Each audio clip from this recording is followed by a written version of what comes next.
Dave Barry here for Rivals.com alongside Rivals Mike Farrell, for another edition of Flashback Friday. Mike, this week we are looking back at Texas running back Bijan Robinson ahead of the Red River Shootout against Oklahoma.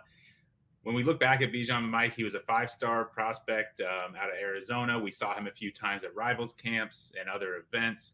What do you remember when you remember him as a high school prospect? At the camps, it was his ability to catch the football as much as anything else. I mean, he put up crazy numbers in high school, as you would expect from a great running back. But we had him as an all-purpose back, and mostly our all-purpose backs are not 6 foot, 205 pounds. So it reminds me a little bit of Joe Mixon in that regard, who was obviously another West Coast running back who was tremendously successful running and catching the football, currently starting in the NFL for the Bengals.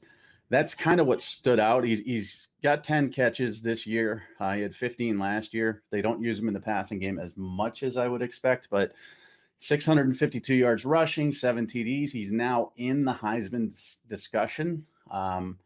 He's certainly not leading, but he could get to New York this season as a true sophomore, and a big game against Oklahoma would help that.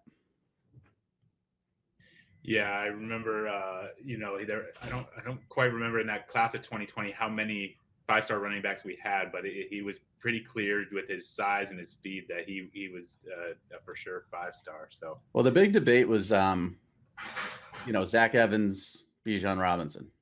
That was kind of, DeMarcus Bowman was in there as well, and Kendall Milton. But it really came down to Zach Evans with all of his drama.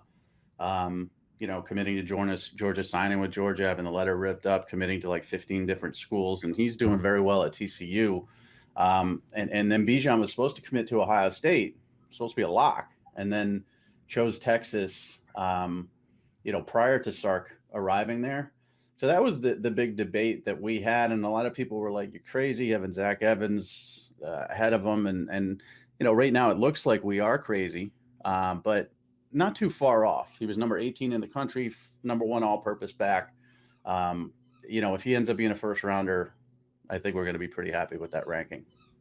Yeah, absolutely. All right. Well, we'll get a chance again to see Bijan in action this week against Oklahoma. Should be a good game. Mike, this has been another edition of Flashback Friday. Thanks for your time. We'll see you again next week. All right.